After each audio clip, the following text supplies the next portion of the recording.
Hey, welcome back to another video. So, surprise, surprise, my collection obsession does not start and stop with Magic the Gathering. I also collect video games, and I am a huge Final Fantasy fan. So, I thought I'd show off some of the retro. This is just going to be retro Final Fantasy games because I have a ton of the PS4 remakes. I do want to show off some of the Switch ones just because I think they're worth, bringing some awareness to people who might not know that they exist. But yeah, let's just kind of dig in and start with the Super Nintendo ones. So these were, in the US, we got one on regular Nintendo. And then when Super Nintendo came out, we got 2 and 3. And this is actually Final Fantasy 4 and Final Fantasy 6, respectively. These are complete in-box original copies in pretty good shape. I actually have this one in a protective case. I took this one out so I can kind of just open it up and show it off a little bit. So I don't know what these go for because I bought this a long time ago, but this is like basically a brand new game. So it's in the original plastic. It's got the original guard on it, the original game tray.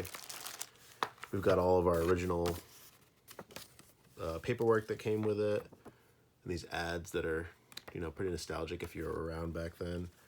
Got our world map that I'm not going to open up all the way, but just kind of show it. A little poster, which is pretty sick, and the original guide. And this is in really good shape. So very, very happy to own this. And again, I grabbed it at a time when I think these are a little bit more expensive nowadays than what I would have obviously paid. I've probably had it for 10, 15 years, something like that. So just try to gently put this all back. So yeah, so I've got these two for Super Nintendo. These cases are kind of cool to keep them protected. I'm just gonna put that aside. And I also kind of count this one in there as well. I have a Chrono Trigger complete in box as well for Super Nintendo. This game's amazing. And this is Akira Toriyama's art, the guy who did Dragon Ball Z. So another really noteworthy Squaresoft game prior to it being called Square Enix.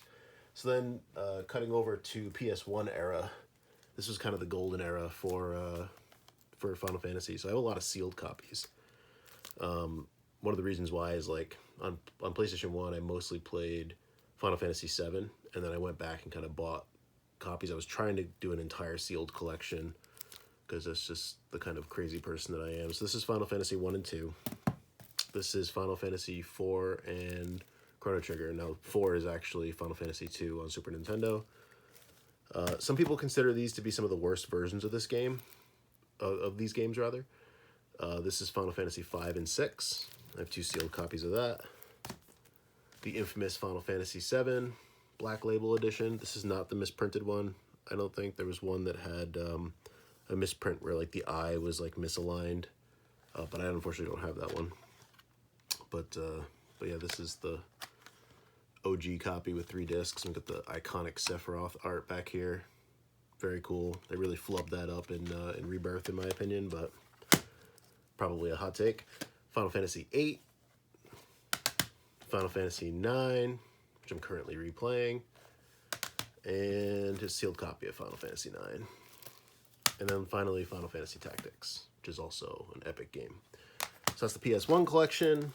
And then I wanted to talk about these. So Final Fantasy 3, which isn't covered in what I just looked at, I don't think. No, it's not, because Origins is 1 and 2. This was only available in the US on DS. So this is the original DS. This is a sealed copy. I think I also have an opened copy. And then Final Fantasy 4 being one of my absolute favorites. I've got a few different versions of this. So I bought this, and then I found out they made a hollow cover. So of course I had to have the hollow cover, and I kept that sealed. What's funny though is that I think this is the 3D version, and I'm actually not a big fan of the 3D version. I actually like the pixel art better. So nice segue into this little stack of games. Let's start there. This is by far 100% the best version of Final Fantasy IV. Admittedly, I have not played the after years. I started it and I was kind of bored. But this version of Final Fantasy IV for PSP, which you can also get on the PS Vita, is 100% the best version of the game and one of the best Final Fantasy games ever. We got Crisis Core from Final Fantasy VII, Final Fantasy II, and Final Fantasy 20th Anniversary for PSP. So really cool versions there. And then finally I wanted to show, if you don't know that this exists for Switch, it's very awesome. This is my sealed copy because, of course, I have to have one sealed and one open. So the one I'm playing is opened. This is the sealed one. But basically, they did a pixel remaster, and it's games 1 through 6. So it's supposedly, I haven't actually played 4 on it, but supposedly PSP beats it out. But honestly, if you haven't played that version, there's just some of the like extra levels and stuff that have been omitted on this version. So this is a really good value to get all 6 games. Really cool, and it's like a no hassle way to play them. They also, the Switch released a Final Fantasy VII, Final Fantasy VIII 2-pack, which is pretty epic. Really love these remakes because they have the ability to you can turn off battles, you can speed things up, and it just makes grinding faster. You know, like you don't have to sit there through the slog. And then Final Fantasy IX, they did the same thing. They have the remaster where it looks substantially better. There's no load times, and you have the ability to kind of speed things up, which I found to be really helpful. So yeah, that's my retro collection of Final Fantasy games. I'm probably missing a few. I'm not going to dig out my Nintendo is in a closet buried under a million other things, so I'm not going to dig that out. But yeah, hopefully it was kind of cool to see some of these, especially the PS1 versions of the games. And yeah, let me know if you have any questions, and we'll see you in the next one.